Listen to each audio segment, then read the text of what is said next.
Hello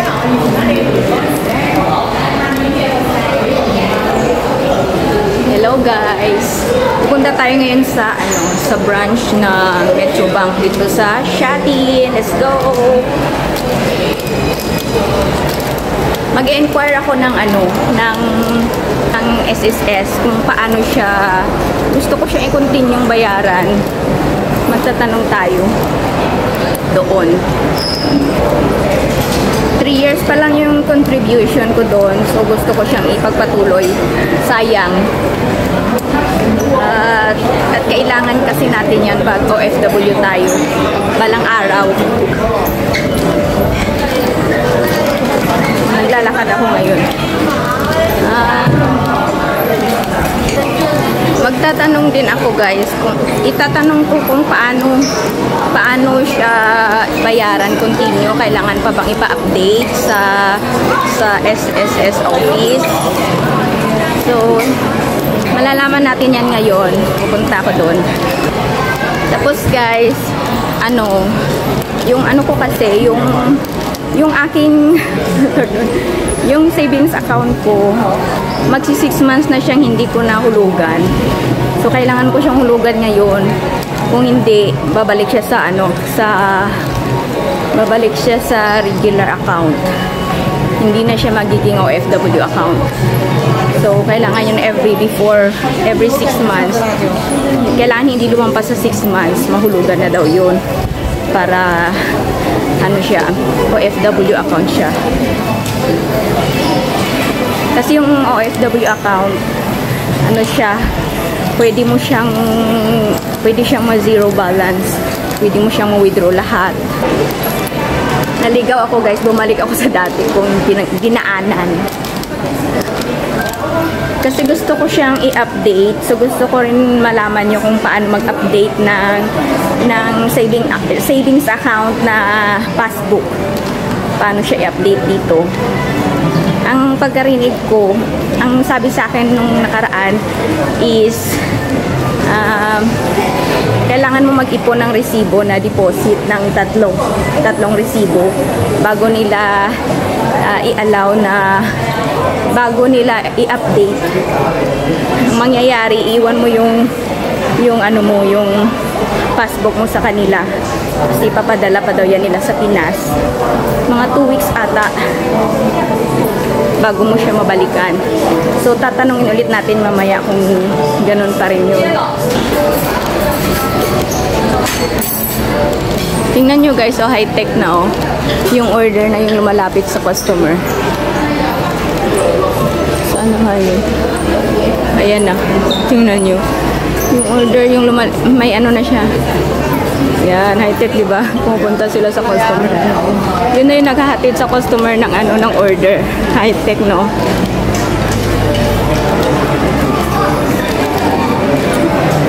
Kaya nasa lubong ko rin yung yung machine na nagkukusang naglilinis. Dito, lilipat tayo sa kabilang building.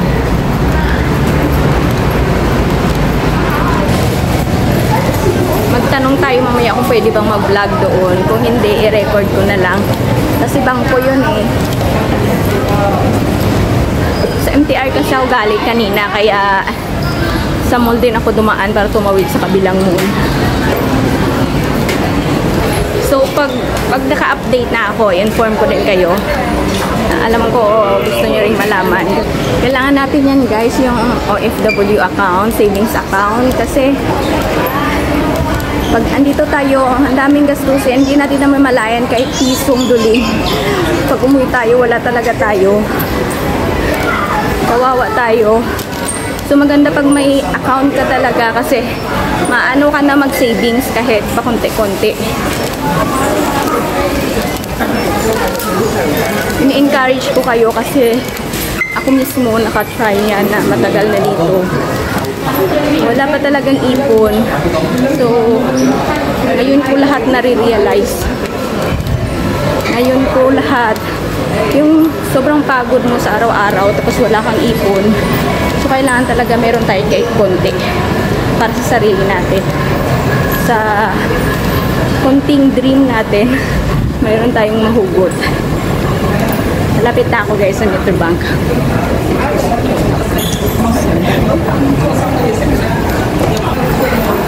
Dito yata. Baba ako dito. Tingnan natin. Nandito yung Metrobank. Ayan. Ayan. Andito na pala yung Metrobank. Ayan guys.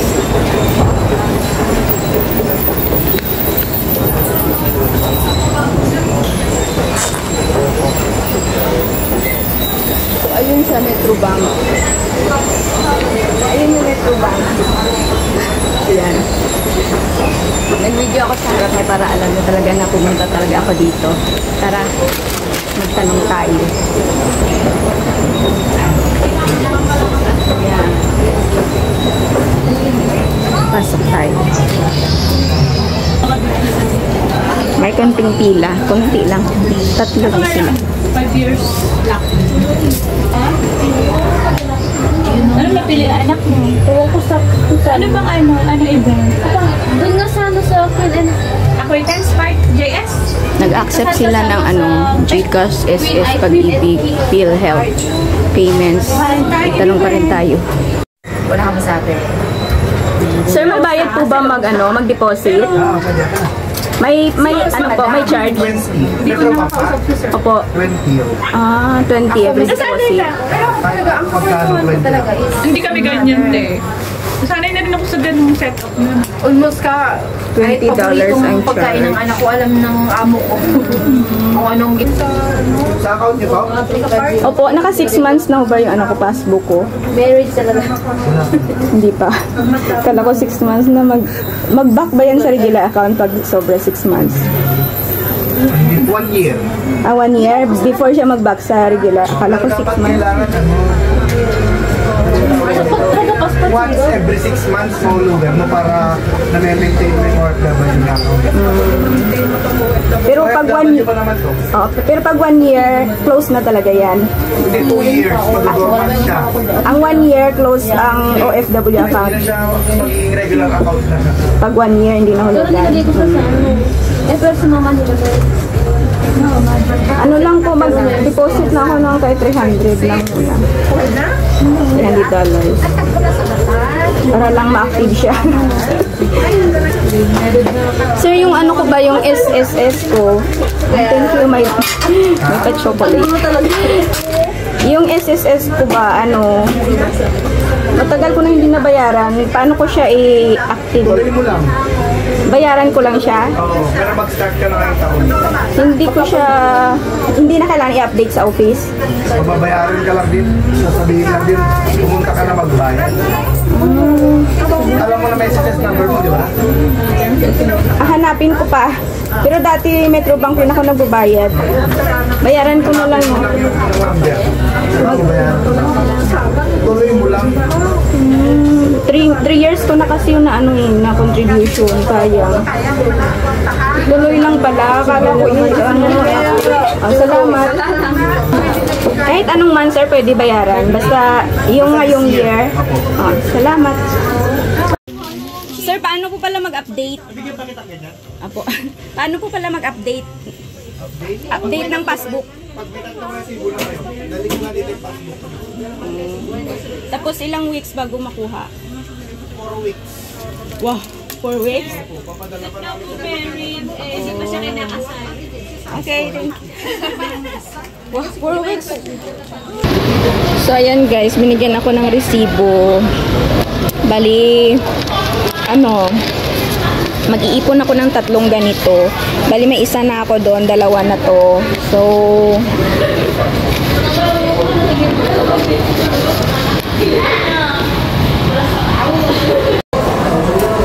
bali, binigyan ako ng resibo. Bali, 2 resibo na lahat. Mag-iipon ako ng 3 resibo para mapa-update ko. Narinig mo yung sabi ng staff, pag nag-deposit sa savings account, $20 yung charge nila, mahal. Pero kailangan ko na kasi lagyan kasi nga mako-close na yung savings account. Kasi sabi nung staff, kailangan every 6 months mahulugan mo talaga siya para hindi siya mag-back to regular account. nagtanong ako, yung ma-close yung account mo kung mga 2 years mo na hindi nahulugan, mako-close siya. After 1 year, magba-back to regular account. So, kailangan every 6 months. Every 6 months, mahulugan mo siya. Yun. Hindi tulad sa atin guys na pag nag-deposit ka libre, dito may bayad. Kasi ita-transfer pa nga yan nila sa mga branches natin sa Pilipinas, yung savings natin, di ba? Baka ganun. Nagtanong ako sa SSS ko, ang sabi, ano daw, pag matagal mo nang hindi nabayaran, tapos gusto mo siyang bayaran, diretso ka lang bayad sa outlet kung saan ka magbabayad. May sa Metrobank. Yun nga, sa Metrobank, mayroon sa mga guys, yung mga padalhan ng pera, nag-accept din sila niyan ng SSS payment, Pag-ibig, PhilHealth. Sa Metrobank meron din. Noon, hanggang simula noon kasi sa Metrobank talaga ako nagbabayad ng SSS ko. Yun nga, hindi na kailangan mag-update sa office, diretso na bayad. Tapos pwede mo siyang bayaran ng 1 year, yearly, sabi. Yearly siya. So, nagtanong ako, kung hindi ako magbabayad ngayon, kung pwede sa ibang araw or ibang months, pwede daw basta within this year, makabayad ako para makover yung ngayong taon. Yun. Tapos may bracket ka lang naman yan na pipilian. Ikaw ang pipili guys, ng gusto mong ibayad. Quarterly yan eh. Noon quarterly ako nagbabayad. Pero yearly ko siya. Every year babayaran. Pwede mo siyang bayaran na sa isang taon. Basta alam mo lang yung SS number mo guys. Kailangan mo yun pag magbayad ka ng SSS, kailangan yung Hong Kong ID mo at saka SSS number mo para matrace nila yung SS mo. Sa pag-deposit naman, kailangan mo lang ng Hong Kong ID at saka yung i-deposit mo, diretso na yun. ATM man yan or passbook. Kailangan ng ID at saka pera na i-deposit mo. Kasi hindi mo pa maibigay yung passbook mo. Kasi nga hindi pa nila ma-update. Bigyan ka lang nila ng resibo. Hindi nila tatakan yung passbook mo. Kasi mag-ipon ka pa nga ng 3 resibo bago ma-update. Yun nga, sabi, 4 weeks daw. Oh my God. Nung nakaraan, nagtanong ako 3 weeks, ngayon 4 weeks na. Nadagdagan. Tapos iiwan mo pa yan guys sa kanila yung passbook mo. Babalikan mo after 4 weeks. Kasi ipapadala pa daw yun nila sa mga branches natin sa Pilipinas. So yun. Yun yung Metrobank dito sa Hong Kong. Ewan ko sa ibang banks. I-share ko lang din sa inyo pag nag-open ako sa ibang banks kung ganun din. Basta sa Metrobank, ganyan yung takaran nila. Ganyan yung rules nila. Sa bagay guys, okay lang naman. Hindi naman kailangan na mabilisan. Kasi nga, hindi mo naman yan pwede dito i-withdraw. Mawi-withdraw mo yan sa Pilipinas. Yung Metrobank savings account, hindi mo siya pwede dito i-withdraw. Nakalimutan ko magtanong kung paano siya, pwede ba siya i-transfer sa ibang account.